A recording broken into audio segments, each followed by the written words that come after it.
Bonjour à toutes, bonjour à tous. C'est avec un grand plaisir que je vous retrouve pour un nouveau journal sur 8 Mont-Blanc. Nous sommes le mardi 17 septembre 2024 et tout de suite, voici les titres qui font l'actualité.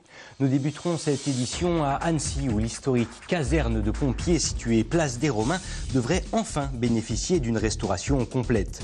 Un projet de longue date qui prend enfin forme, nous le verrons dans un instant. Puis nous prendrons la direction des vignobles savoyards, actuellement en pleine phase de vendange. Il s'agit là du premier épisode de notre série de la semaine consacrée à la filière viticole, reportage à suivre dans quelques instants.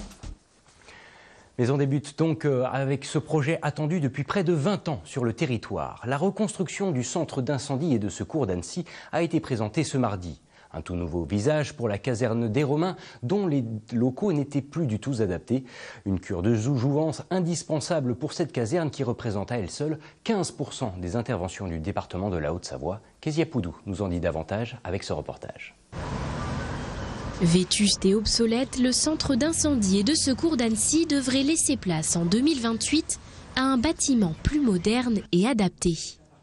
Construit en 1958, cette caserne est la plus active de Haute-Savoie et représente donc un enjeu crucial en termes de sécurité. La caserne de l'hypercentre-ville d'Annecy, dite des Romains, c'est 8000 interventions. C'est 15% à elle seule de toutes les interventions du département. Beaucoup d'interventions avec les gens Annecy, sur le paquet, la vieille ville, de secours à personne, mais également la spécificité du risque incendie de la vieille ville d'Annecy. Donc on ne peut pas se passer d'une caserne de centre-ville à Annecy. Cela fait maintenant près de 20 ans que la reconstruction de cette caserne est évoquée. Les discussions entre le service départemental d'incendie et de secours de la Haute-Savoie et la ville d'Annecy n'ayant pas trouvé d'accord, le projet a fini par prendre du retard. Si aujourd'hui cette réhabilitation a été rendue possible, c'est grâce à la cession du terrain par la mairie ainsi qu'au financement à hauteur de 30% du Grand Annecy.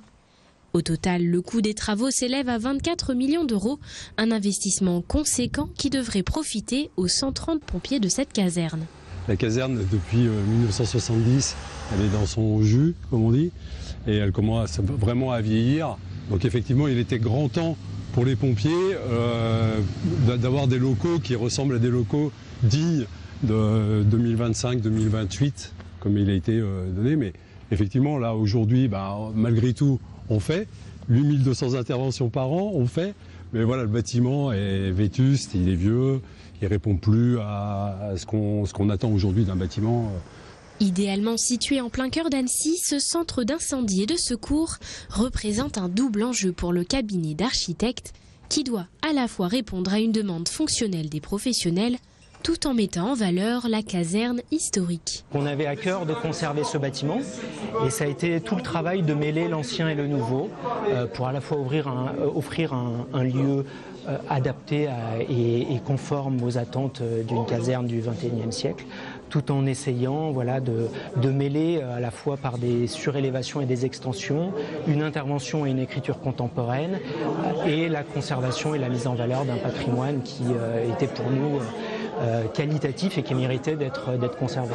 Les travaux vont débuter au cours de l'année 2026 et s'étendront sur 24 mois, période durant laquelle les pompiers vont déménager dans l'ancien garage Peugeot à Annecy-le-Vieux.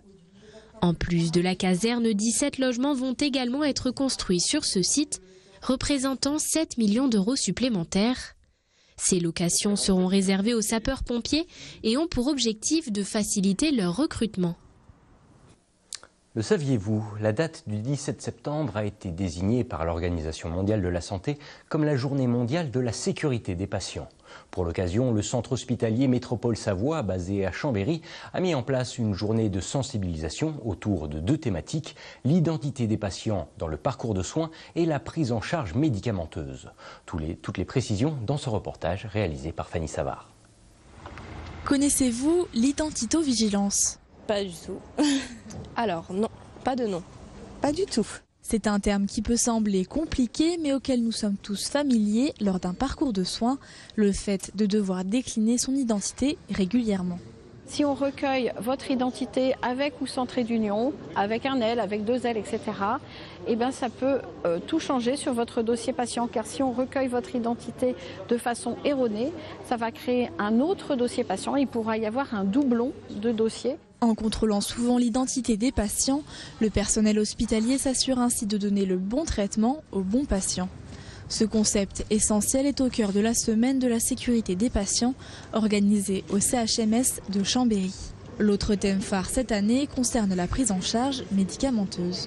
Les médicaments, c'est des traitements qui ne sont pas à prendre à la légère. Il faut savoir quels médicaments on prend. On ne doit pas normalement prendre des médicaments de soi-même sans l'avis du médecin ou arrêter un traitement sans l'avis du médecin. Voilà, c'est toutes ces situations qui nous permettent de renforcer la sécurité du patient. Pour ce faire, ces pharmaciens n'hésitent pas à partir à leur rencontre en salle d'attente. Dans quelle boîte il y a du paracétamol? Oui, oui. C'est muni d'un questionnaire qui rappelle les bons gestes à adopter. C'est la bonne réponse, c'est faux. C'est pas parce que les symptômes ont disparu que vous êtes forcément totalement guéri en fait. Je crois que c'est une bonne piqûre de rappel. Elle n'est pas inutile, hein. On apprend toujours quelque chose. En plus de l'identitovigilance et de la prise en charge médicamenteuse, l'identité nationale de santé pour INS est également au programme de ces journées de sensibilisation. Elle permet depuis début 2021 de sécuriser les données et de les partager à tous les professionnels de santé consultés. Chaque citoyen affilié à l'assurance maladie doit activer son compte sur le site internet monespacesanté.fr. Je vous propose de conclure ce journal avec le tout premier épisode de notre série de la semaine consacrée à l'univers du vin de Savoie. Pour ce premier opus, direction le domaine vinicole de la Brune dans le village de Corbonneau. Ici comme ailleurs, la saison des vendanges a débuté. 4 cépages sont cultivés et à la différence de nombreuses autres exploitations, la récolte se fait à la main. Chloé Lemeur s'est rendue sur place. Regardez son reportage. Une grappe, puis 2, puis 3 sur leur exploitation. Pas de temps à perdre pour le couple Vionnet. Premier jour de vendange oblige, on se dépêche de ramasser le premier cépage arrivé à maturité. Là, en l'occurrence, on récolte le cépage gamay, donc un raisin rouge qui va servir à l'élaboration des vins rosés. Donc rosé tranquille, c'est-à-dire rosé sans bulles, et rosé effervescent, donc rosé avec des bulles pétillantes. Après, on va faire 2 jours d'altesse, 1 jour de molette, et une demi-journée de monteuse. En moyenne, les vendanges durent une petite semaine sur son exploitation, avec une particularité. Ici, on ne ramasse pas les raisins à la machine, mais armé de ses gants et d'un sécateur. Le domaine possède encore beaucoup de vieilles vignes, donc les vieilles vignes n'accepteraient pas le passage de la machine. Les ceps sont trop fragiles, la machine nous secouerait trop les pieds de vigne, et il y aurait trop de casse, trop de pertes au niveau des pieds de vigne. Et après, on essaye de aussi préserver les traditions, la bonne ambiance. Voilà, je suis le plus jeune viticulteur de la commune, mais le dernier à vendanger à la main. Chaque année, une vingtaine de saisonniers viennent donc les aider à récolter les grappes. Certains sont d'ailleurs de fidèles vendangeurs et tous sont heureux d'être ici. J'aime bien ses produits, j'aime bien ce qu'il fait.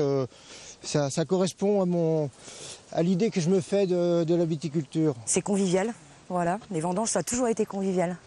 Ouais, on a une bonne équipe. Et puis, ramasser le raisin, enfin voilà, la vigne. Tous les gens qui sont ici dans les vignes, c'est un bonheur de pouvoir discuter avec les uns, les autres, différentes générations, enfin, on s'amuse bien. Les raisons sont toutes simples, c'est souvenir de jeunesse, et puis bonne ambiance, camaraderie, et encore des vendanges à la main, ce qui devient de plus en plus rare. Ça fait très longtemps que je les avais faites, quand j'étais ado. Et du coup, là, n'ayant pas de travail, les enfants à l'école, j'ai saisi l'occasion pour y retourner parce que j'en avais gardé des bons souvenirs. Si l'ambiance est au rendez-vous, la saison, elle, s'annonce moins encourageante.